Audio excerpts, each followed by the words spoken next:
జై గురుదేవ్. ఓం శ్రీ సాయిరామ్. ప్రేమాత్మ స్వరూపులారా, మాయా సత్యం ఇవి రెండు కూడా పరస్పర విరుద్ధమైనటువంటి అంశాలు.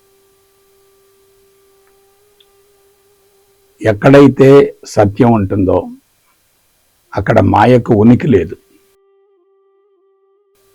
ఎక్కడైతే మాయ ఉధృతంగా ఉంటుందో అక్కడ సత్యానికి అవకాశమే లేదు.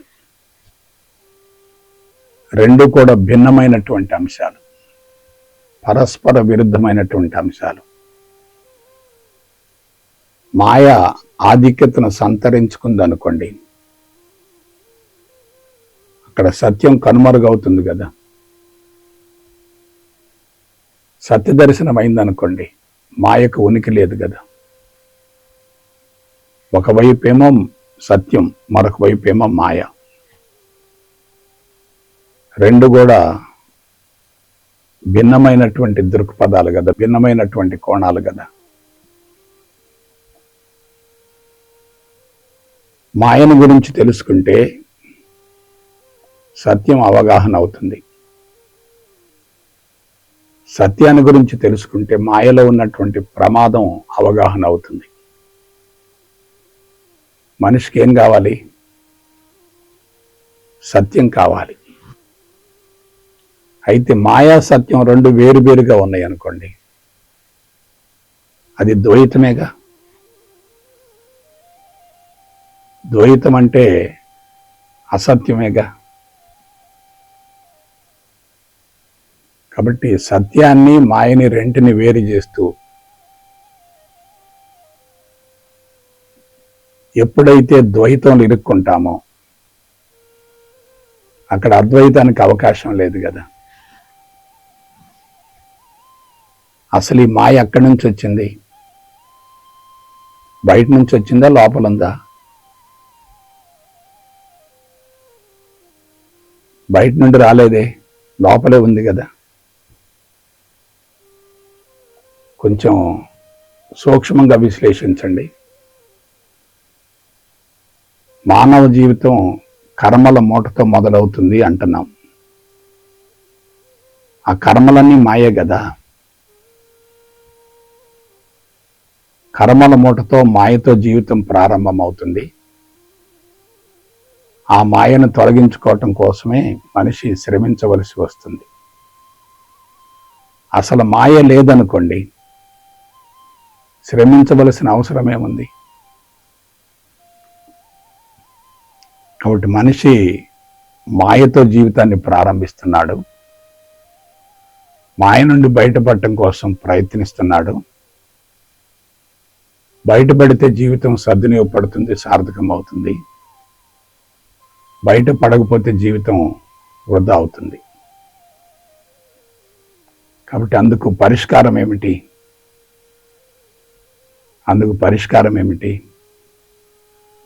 మాయను కూడా సత్యంగా భావిస్తే ఎలా ఉంటుంది? మాయను మాయగా భావిస్తున్నాం అనుకోండి, అక్కడ సత్యానికి అవకాశం లేదు కదా. మనం మాయను కూడా సత్యంగా భావించామనుకోండి, సత్యాన్వేషణ యొక్క అవసరం లేదు కదా. ఈ మాయ ఎక్కడి నుంచి వచ్చింది? మానవుడు తనకు తానుగా సృష్టించుకున్నదే కదా. అది బయట నుంచి వచ్చింది కాదు కదా, భగవంతుడిచ్చింది కాదు కదా. మాయలో జీవించడానికి బాధ్యత ఎవరిది? భగవంతుడు కాదే, ఎవరికి వారే కదా.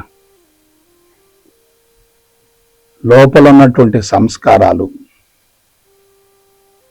అపసవ్యంగా ఉన్నాయి అనుకోండి, ప్రకృతికి విరుద్ధంగా ఉన్నాయి అనుకోండి, భగవంతుడికి విరుద్ధంగా ఉన్నాయి అనుకోండి, సత్యానికి విరుద్ధంగా ఉన్నాయి అనుకోండి, వాటిని మనం భరించలేం కదా. తప్పనిసరిగా తొలగించుకోవాలి కదా. అందుకు ప్రాథమికంగా భగవంతుడి యొక్క అండదండలు, ఆశీస్సులు అవసరమే కానీ భగవంతుడు కూడా మాయే కదా. ఇప్పుడు ఆలోచించండి, భగవంతుడే మాయ అయినప్పుడు నువ్వు భగవంతుడి కోసం అన్వేషణ చేస్తున్నావంటే, భగవంతుడి యొక్క అండదండలతో ఆశీస్సులతో మాయను తొలగించుకునే ప్రయత్నం చేస్తున్నావంటే నీవెవరో నీకు తెలియనట్లే కదా. నేను భగవంతుడను అనేటటువంటి అంశం అనుభవంలోకి వచ్చింది అనుకోండి, అక్కడ సత్యం లేదు, మాయ లేదు. సత్యం మాయ రెండు ఉన్నాయి అనుకోండి, అది తప్పనిసరిగా ద్వంద్వాలకు దారితీస్తుంది, ద్వైతానికి దారితీస్తుంది. సత్యం అనే పదం ఇచ్చింది ఎవరు? మానవుడే. భగవంతుడనే పదం ఇచ్చింది ఎవరు? మానవుడే. ఇంగ్లీష్లో గాడ్ అంటారు, తెలుగులో దేవుడు అంటారు. అక్కడ భాషలు మారినాయి, కానీ మూలం ఒక్కటే కదా. మానవుడు తన తెలివి మీద సంపత్తితోటి సమాచారం మొత్తాన్ని సృష్టించాడు. ఆ సమాచారాన్ని విపరీతంగా బుర్రలో నింపుకుంటున్నాడు. అందులో ఉన్న ప్రమాదాన్ని గ్రహించలేకపోతున్నాడు. నేనేదో అభివృద్ధి చెందుతున్నానని చెప్పి గర్వంగా చెప్పుకుంటున్నాడు. ఆలోచించండి, అంతరంగం కలుషితం అవుతూ ఉంటే అది అభివృద్ధి ఎలా అవుతుంది? అంతరంగాన్ని ఖాళీ చేయటం కోసం తర్ఫీదులు అంటున్నారు, శిక్షణా తరగతులు అంటున్నారు, శిబిరాలు అంటున్నారు. లోపల నింపుకోవటం ఎందుకు? వదిలించుకోవటం కోసం విపరీతంగా సాధన చేయటం ఎందుకు? కొంచెం జాగ్రత్తగా విశ్లేషించుకోండి. మనిషి ఎక్కడ దెబ్బతింటున్నాడు? లేని దాన్ని సృష్టించుకుంటున్నాడు. సత్యానికి విరుద్ధమైనటువంటి సమాచారాన్ని సేకరిస్తున్నాడు. ఆ సమాచారాన్ని అంతరంగంలో నిక్షిప్తం చేసుకుంటున్నాడు. అదంతా సత్యం అనుకుంటున్నాడు, వాస్తవం అనుకుంటున్నాడు.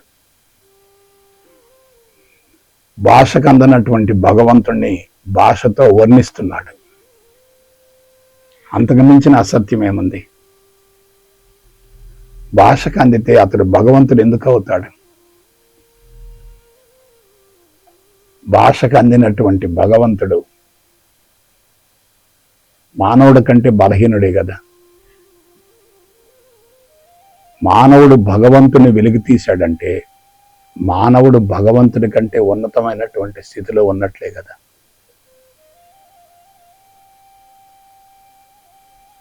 భగవంతుని యొక్క స్థితిని అనుభవించినటువంటి వ్యక్తులు భగవంతుని బహిర్గతం చేశారు. భగవంతుడి స్థితికి వెళ్ళాలంటే భగవంతుడు కూడా మాయ అనేటటువంటి విషయాన్ని అనుభవంలోకి పొందాలి కదా.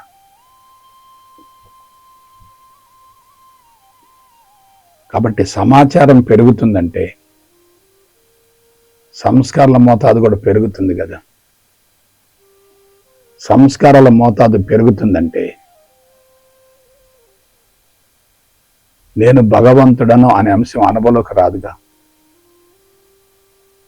తెలుసుకుంటే లాభం ఏమిటి? అనుభవంలోకి పొందాలి కదా.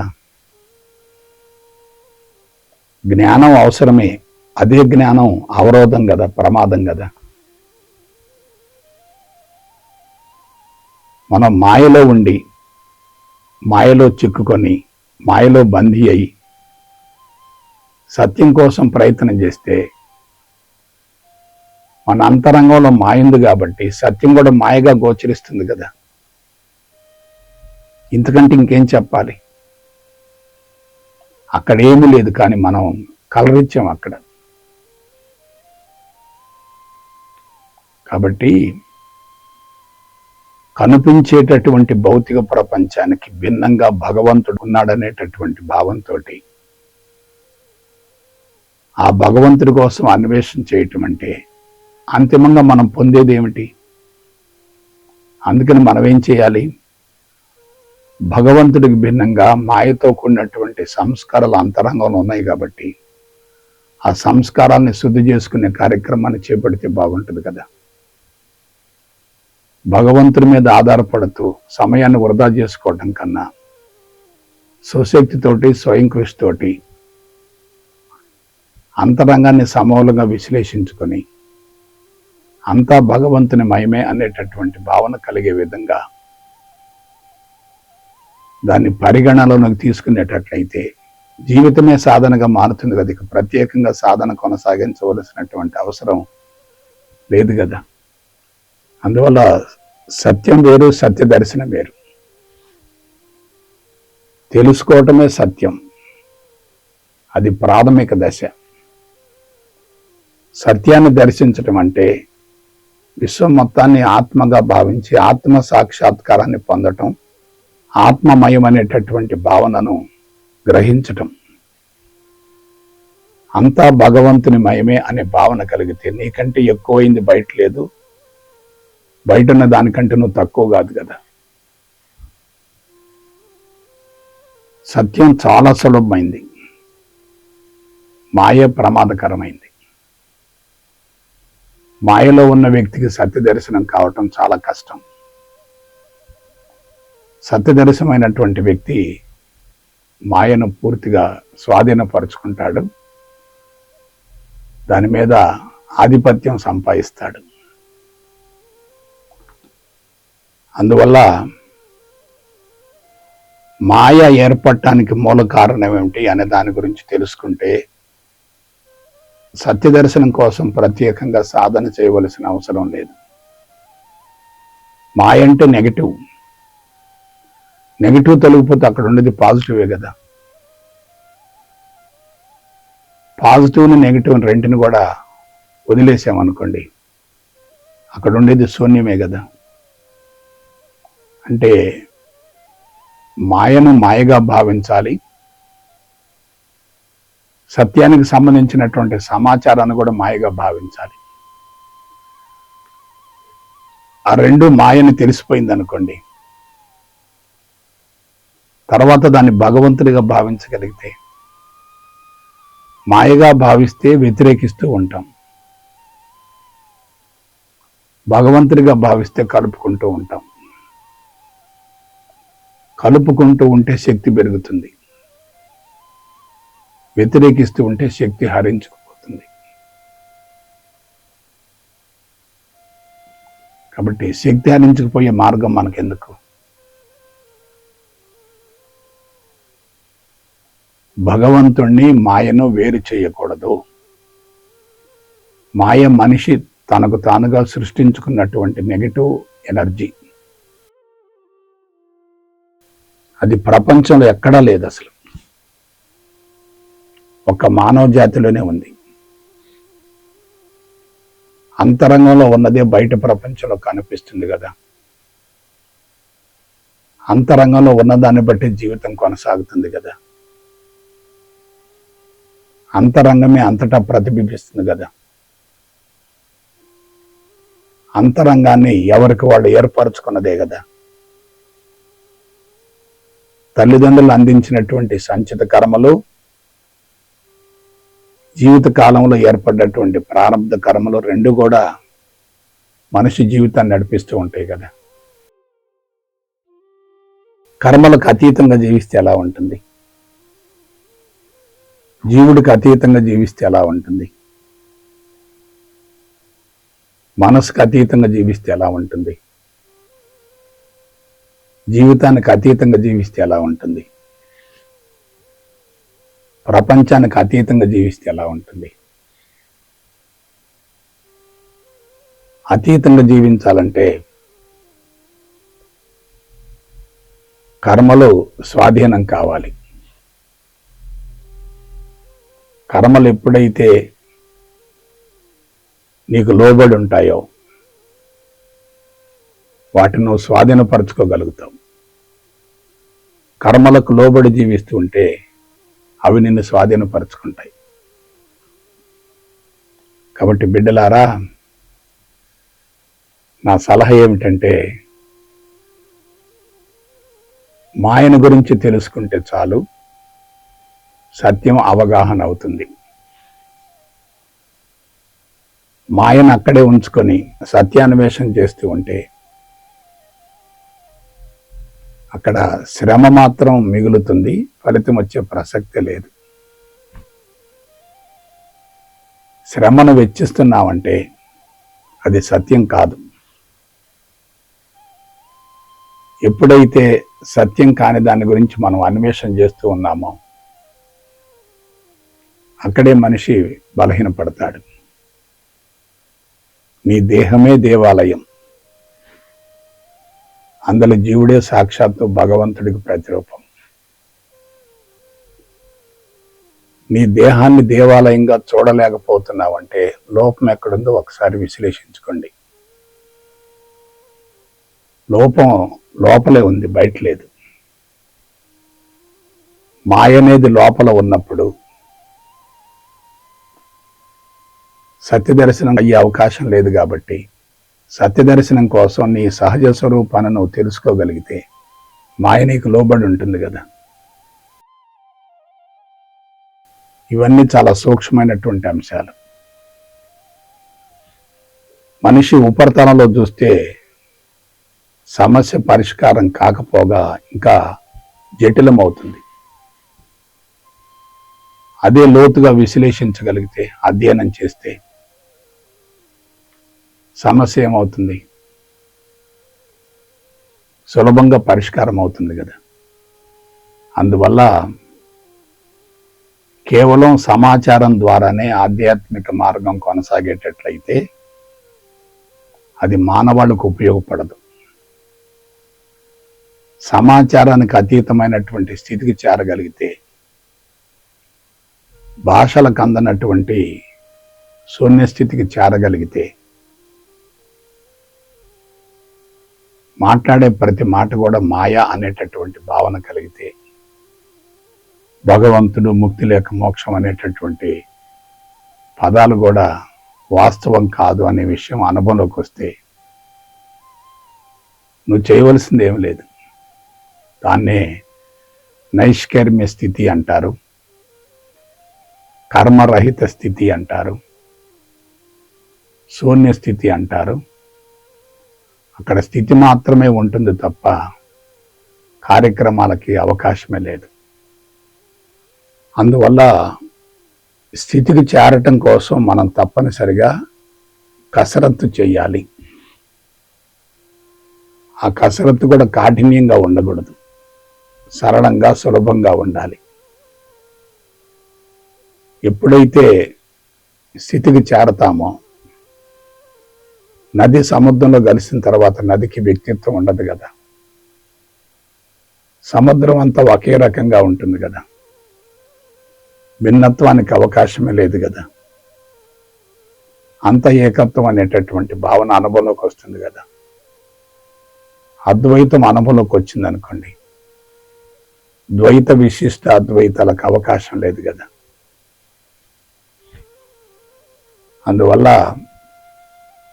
మనం ఒక విషయాన్ని గురించి లోతుగా విశ్లేషించుకొని స్పష్టతను పొందగలిగితే సత్ఫలితం వస్తుంది, అందులో ఎటువంటి సందేహం లేదు. కాబట్టి మనుషులు బలహీనపడటానికి మూల కారణం ఆధ్యాత్మిక మార్గం అంతా వక్రీకరించబడటమే. సత్యాన్ని వక్రీకరించటమే, మాయను బలోపేతం చేయటమే. మాయ బలోపేతమైందనుకోండి, అక్కడ సత్యం కనుమరుగవుతుంది కదా. ఇప్పుడు ప్రపంచంలో మాయను బలోపేతం చేసేటటువంటి అంశాలే బహిర్గతం అవుతున్నాయి తప్ప మాయను ఛేదించేటటువంటి అంశాల గురించి తెలియజేయటం లేదు. ఆధ్యాత్మిక మార్గంలో ఉన్నటువంటి వాళ్ళు కూడా మాయలోనే కొనసాగుతున్నారు. అంతా భగవంతుని మహిమే అనేటటువంటి విషయాన్ని తెలుసుకుంటున్నారు కానీ అది అనుభవంలోకి రావటం లేదు. సత్యము మాయ రెండు వేరైనటువంటి విషయం తెలుసుకుంటున్నారు కానీ వాటిని అనుభవంలోకి పొందటం లేదు. అనుభవంలోకి పొందితే సత్యం అవుతుంది, అనుభవంలోకి పొందకపోతే అది కేవలం సమాచారం అవుతుంది. సమాచారం ముఖ్యం కాదు, అనుభవం చాలా ముఖ్యం. ఒకసారి ఒక విషయం అనుభవంలోకి వచ్చిందంటే అది తరతరాలుగా కొనసాగుతుంది. అది ఈ తరానికే పరిమితం కాదు, తర్వాత తరానికి కూడా సంచితంగా అందించబడుతుంది. ఆ అనుభవం ఎలా ఉండాలి? పాజిటివ్గా ఉండాలి. అనుభవం పాజిటివ్గా ఉందనుకోండి, అదేమవుతుంది? ఒక అద్భుతమైనటువంటి కాన్సెప్ట్గా రూపాంతరం చెంది భావితరాలకు అందించబడుతుంది. అందువల్ల భావితరాలను కాపాడుకోవాలంటే సిద్ధాంతాన్ని గురించి తెలుసుకోవటం కాదు, అనుభవంలోకి పొందగలగాలి. అనుభవం ఉందనుకోండి, అది అప్పుడు ఇప్పుడు ఎప్పుడు ఒకే రకంగా ఉంటుంది, అదే సత్యం అవుతుంది. సత్యానికి మార్పు ఉండదు కదా. సత్య దర్శనం ద్వారా సంభవించేటటువంటి అనుభవానికి కూడా మార్పు ఉండదు కదా. అందువల్ల నా సలహా ఏమిటంటే, శాస్త్రీయతను అనుసరించండి, సాంకేతికతను జీవితానికి అన్వయించుకోండి, తక్కువ సమయంలో తక్కువ శ్రమతో ఎక్కువ లబ్ధి పొందండి, భావితరాలకు మీ అనుభవ సారాన్ని కానుకగా అందించండి. జీవితం వచ్చింది, అందువల్ల తప్పనిసరిగా సార్థకం చేసుకోవాలంటే అనుభవం కావాలి. పొందినటువంటి అనుభవాన్ని ఈ తరానికే పరిమితం చేయకూడదు, భావితరాలకు కూడా అందించగలగాలి. నేను అతి భయంకరమైనటువంటి రుగ్మతలతో జీవితాన్ని ప్రారంభించాను కదా. సత్య దర్శనం అయినందువల్లనే నా అంతరంగంలో విప్లవాత్మక మార్పులు వచ్చాయి కదా. శారీరకంగా ఉన్నటువంటి రుగ్మతలు తొలగించుకున్నాను, మానసిక ఒత్తిళ్లను తొలగించుకున్నాను, ప్రపంచానికి ఒక చక్కటి మార్గాన్ని చూపేటటువంటి అదృష్టానికి నోచుకున్నాను. అంతకు మించినటువంటి అంశం మరొకటే ఉంటుంది. ఆలోచించండి. తెలుసుకోవటం మొదటి అంతస్తు, అనుభవంలోకి పొందటం రెండవ అంతస్తు, ప్రపంచానికి బాధ్యతాయుతంగా అందించడం అనేది మూడో అంతస్తు. ఈ మూడు అంతస్తులు కూడా తప్పనిసరిగా అవసరమే. కానీ మొదటి రెండు అంతస్తులతోటి ఆగిపోకూడదు, తప్పనిసరిగా మూడు అంతస్తుకు చేరాలి. నది ప్రవహిస్తూ ప్రవహిస్తూ మధ్యలో ఆగిపోకూడదు కదా. ఆ నది సముద్రంలో కలిసేంత వరకు అంతరంగంలో అసంతృప్తి ఉంటుంది. సముద్రంలో కలిసిందనుకోండి, అంతా ఒకటేనేటటువంటి భావన అనుభవంలోకి వచ్చిందనుకోండి, ఇక అక్కడ అసంతృప్తికి అశాంతికి అవకాశమే లేదు కదా. నా జీవితంలో అదే జరిగింది. నేను ఒక రకంగా కారణ జన్ముణ్ణి.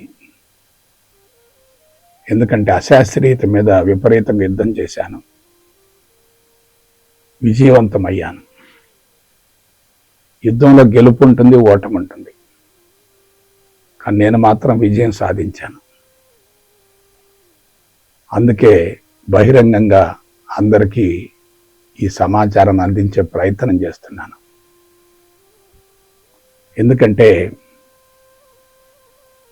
ఇది నా తరానికే కనుమరుగు కాకూడదు, భావితరాలకు కూడా అందించబడాలి.